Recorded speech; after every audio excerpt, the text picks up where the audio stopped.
All right, Paul sent me a great question here. It says, Mark, is there anything I can do to upgrade or improve the quality of my low-end turntable, Crosley? I'm a college kid and can't afford a high-end setup. And let's see what he's talking about here. Okay, these are the types of turntables, otherwise known as record players, and they're often called record players because they have built-in speakers and they can kind of do it all.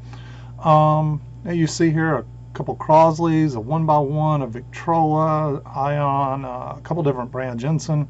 But these things, you can find them at your local record store. You can find them at Urban Outfitters, Walmart, Fry's, lots of different places. And they're typically $100-ish kind of range.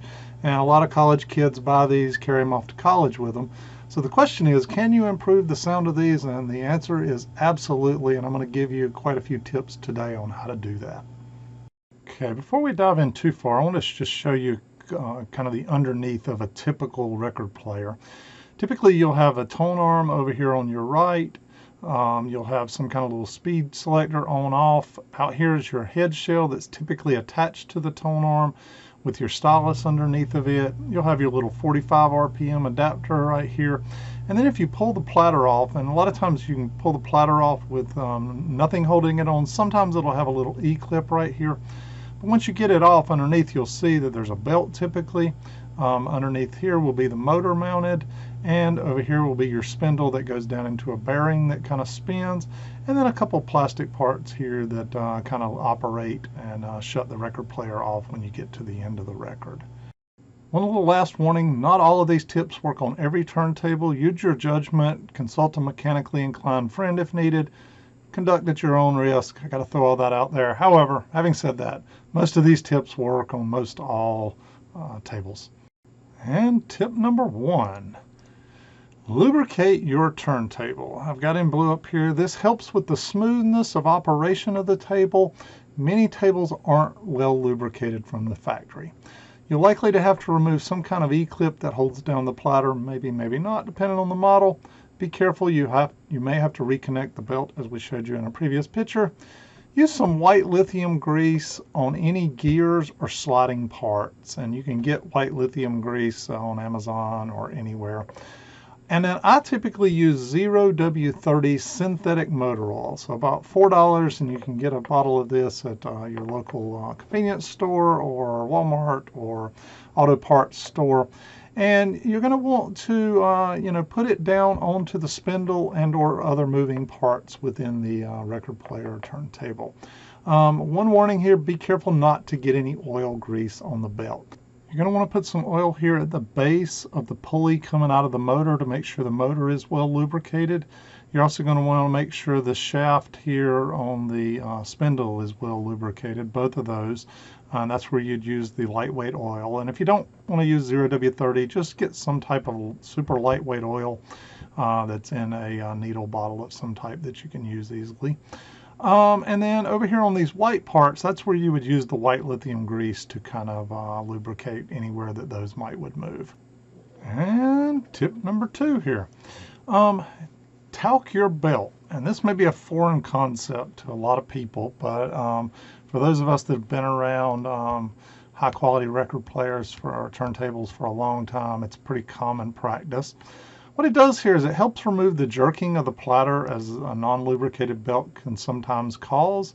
It's kind of the belt sticking to the platter as it's letting loose. It also helps with motor startup, as the talc kind of acts like a clutch on the motor a little bit. So what you do is you get some baby powder, and some people chase out and find just pure talc. It's pretty expensive. But for what you're doing here, put some baby powder, which is mostly talc, into a gallon Ziploc bag, maybe a 1/4 inch of it in the bottom. Drop your belt into the bag, zip it up, and shake it all around. Then reach in, and as you pull the belt out, shake it off very well.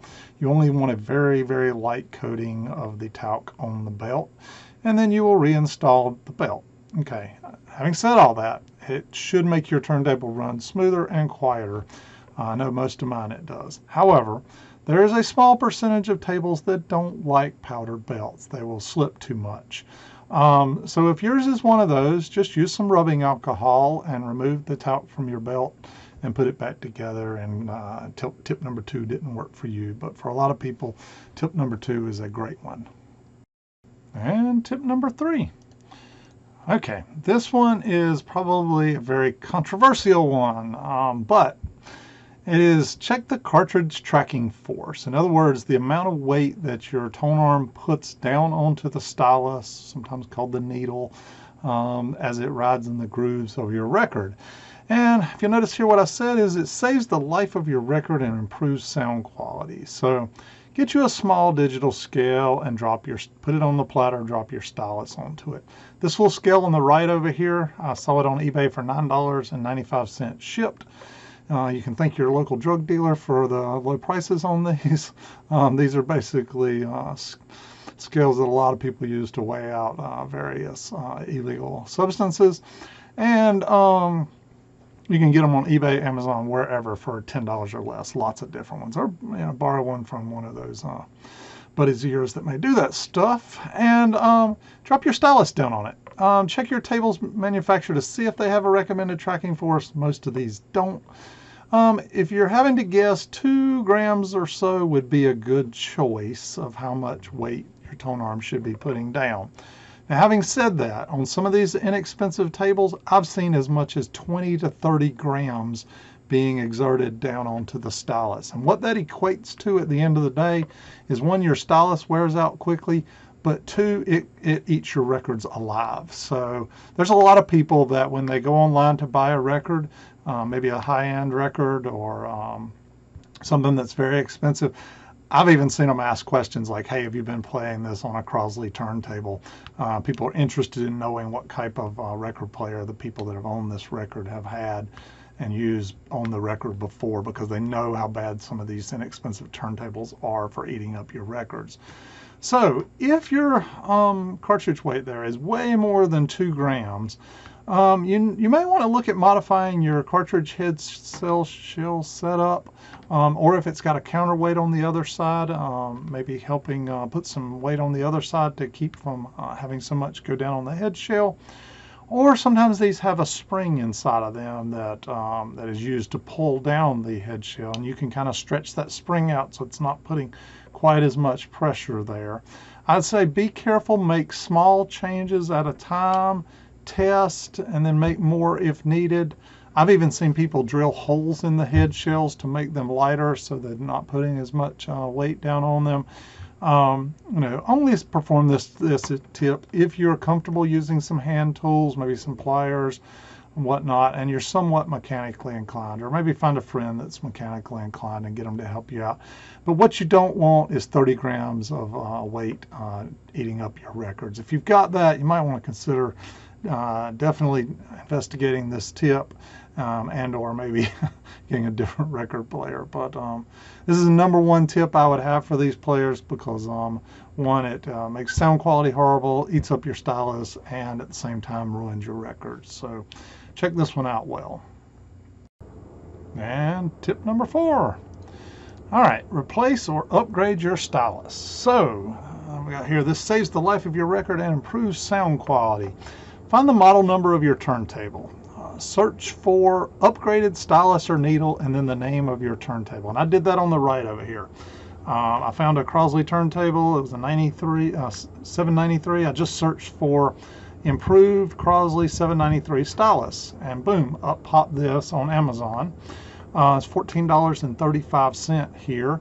And what it is, it's an improved version of what would have originally came on the turntable. In other words, it has a better diamond needle, in this case, on the actual tip out here. So replace the factory unit with a higher quality unit. Often these are sapphire or diamond needles. If there's no upgrade available, you still should replace your stylus after every 5 or 100 or so LPs on one of these lower end turntables. But as you can see here, for not a lot of money, you might get a decent upgrade in sound to your table. And tip number 5, clean your vinyl, even if it's brand new. Some of the dirtiest vinyl out there are records taken right out of the sleeve after you've opened them. The manufacturing process for making records leaves them to get dirty as part of the manufacturing process. They kind of look clean from the surface, but if you actually cleaned one of them, you would see all the crud that comes off of them. So clean new ones, clean your old ones. You know, a good way of doing this, get a good quality cleaner and a brush. You can probably find that at your local record store. And yes, please support your local record store. Better use some type of vacuum style cleaner, Nitty Gritty, VPI, there's Okinoki, there's a bunch of different ones out there these days. And the best, you're seeing a lot of these ultrasonic record cleaners out there, and people making a lot of them themselves, DIY style. So, you know, if you don't have one, find a buddy. Somebody you know probably has a good quality record cleaner. Clean your records. You would be surprised the difference it will make, even brand new ones. And last but not least, tip number 6.